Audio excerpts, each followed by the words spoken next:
School Outfitters wants to help you to adapt your preschool rooms with ideas based on CDC guidelines and observations from childcare facilities that have already reopened. Let's see an example layout that demonstrates some of these ideas. Here is a preschool room that we designed to let children be part of the group while they engage in individual activities. Let's look at how each part of the room lends itself to social distancing and hygiene.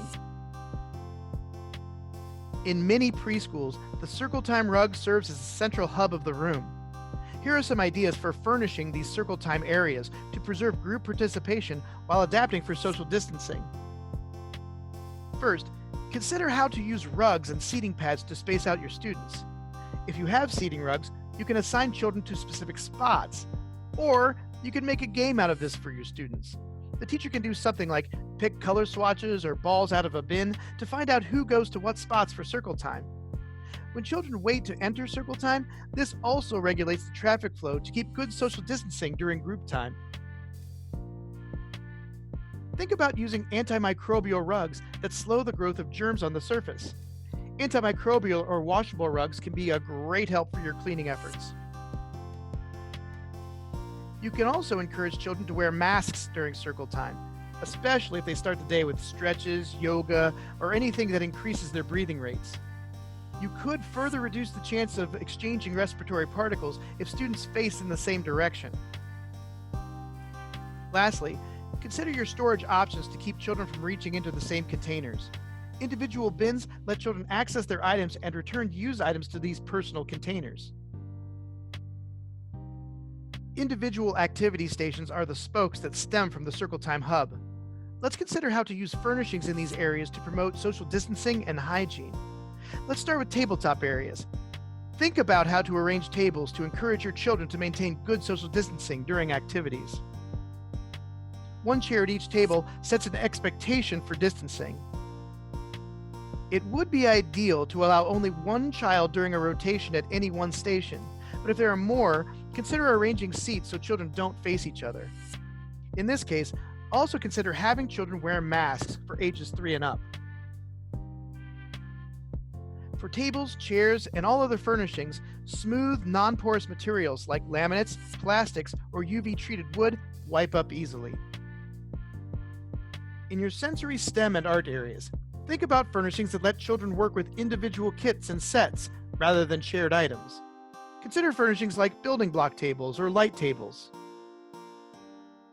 If you already have tables that hold sand, water, or balls, you might want to consider repurposing these tables to hold used items for later cleaning.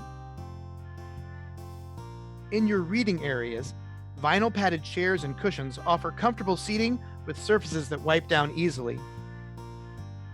Consider how you want to rotate shared reading materials. One idea is for staff to use UV wands to quickly sanitize book covers before returning them to their shelves.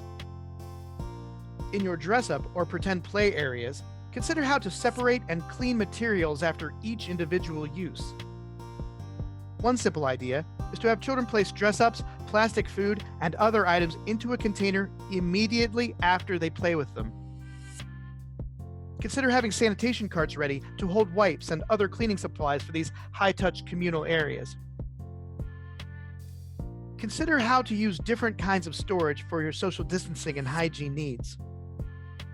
For example, consider using every other locker to keep personal items away from other children's belongings. If you have two-tiered lockers, consider a zigzag storage pattern like the one shown in this image.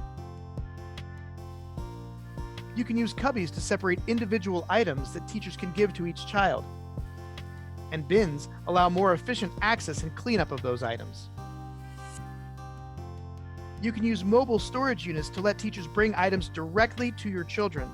This can substantially reduce cross-traffic in your room. Cabinets and sanitation carts hold supplies for in-class cleaning and after-class disinfection.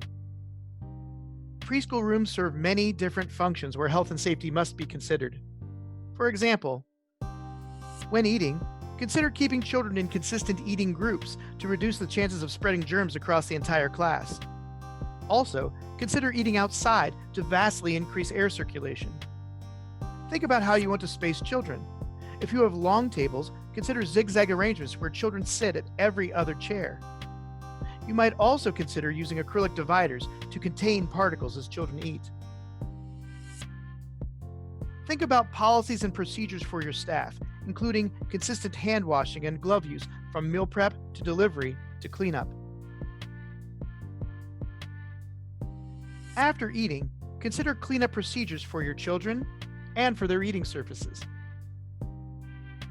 Layout choices can promote clean restroom use. For instance, hand sanitizer stands at the door prompt children to clean their hands before touching the doorknob.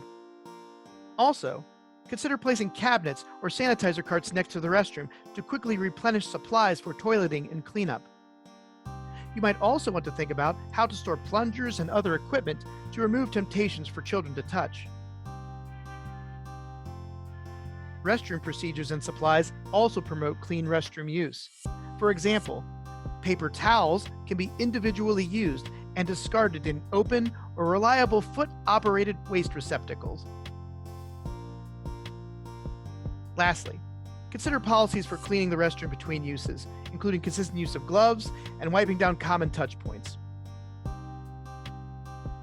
Outdoor areas let students spread out and direct their own activities in constantly circulating air.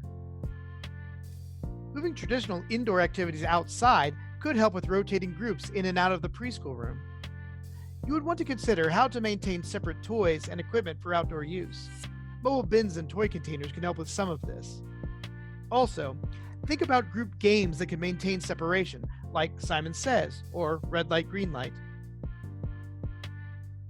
The layout of items in the outdoor space can also contribute to your distancing and hygiene efforts, including pylons or stanchions to create group zones, and mobile sanitation carts to wheel supplies wherever they are most needed.